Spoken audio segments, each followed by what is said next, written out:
হ্যাঁ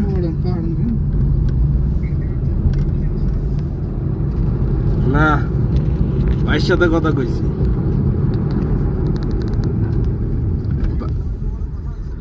হ্যাঁ বাইরে কইছি আমি হ্যাঁ তো ভাই কইছে ওটা নিয়ে সমস্যা নাই এমনি করতাইলে তোর আবার যা বোঝানো লাগে ওটা আমি বুঝাই কমুনে আর এখন তো সময় শেষ হয়ে যাচ্ছে না আপাতত এডি আইনে এমনি বিক্রি করে দেখ তারপরে কয়েকদিন পর তো তুই আবার যাবি তখন তোর আবার জন্য বৈশাখের জন্য